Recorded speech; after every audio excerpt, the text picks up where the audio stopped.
கர்த்தருக்கு ஸ்தோத்திரம். ஏசாயா புத்தகம் 55வது அதிகாரம் 11வது வசனம்.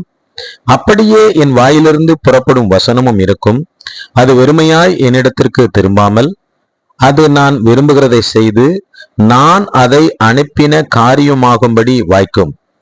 எனக்கு அருமையானவர்களே, தேவனுடைய வார்த்தையானது அது ஜீவனுள்ளதாய் இருக்கிறது.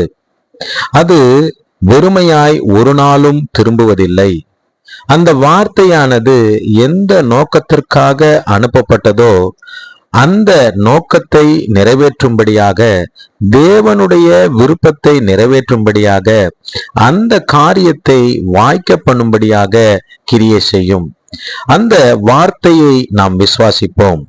இந்த வார்த்தையின் அடிப்படையில நாம் ஜெபிக்கலாம். தகப்பனே, ஏசாயா புத்தகம் 55வது அதிகாரம் 11வது வசனத்தின் பிரகாரம், உம்மிடத்திலிருந்து புறப்படுகிற வார்த்தை அது வெறுமையாய் திரும்புவதில்லை, அது தான் விரும்புகிறதை, அதாவது நீர் விரும்புகிறதை செய்யும், நீர் விரும்புகிற காரியத்தை இது வாய்க்க பண்ணும் என்று சொல்லி நாங்கள் விசுவாசிக்கிறோம்.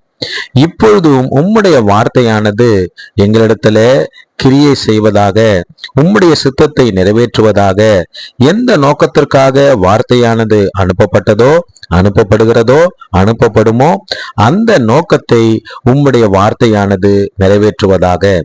இப்போதும் இந்த வார்த்தையை, ஜெபத்தை கேட்கிற ஒவ்வொருடைய வாழ்க்கையிலும் தேவனுடைய வசனமானது தேவ சித்தத்தை நிறைவேற்றும்படியாக, வெறுமையாக இல்லாமல் அவருடைய விருப்பத்தை சித்தத்தை செய்யும்படியாக, அவருடைய காரியத்தை வாய்க்க பண்ணும்படியாக நான் ஜெபிக்கிறேன். கர்த்தர் அவனமாக செய்தபடியினாலே நன்றி சொல்லுகிறேன். இயேசு கிறிஸ்துவின் இனிதான நாமத்துல ஜெபிக்கிறேன் தகப்பனே. ஆமேன், ஆமேன், ஆமேன். God bless you all. கர்த்தர் உங்கள் எல்லோரையும் ஆசீர்வதிப்பார்.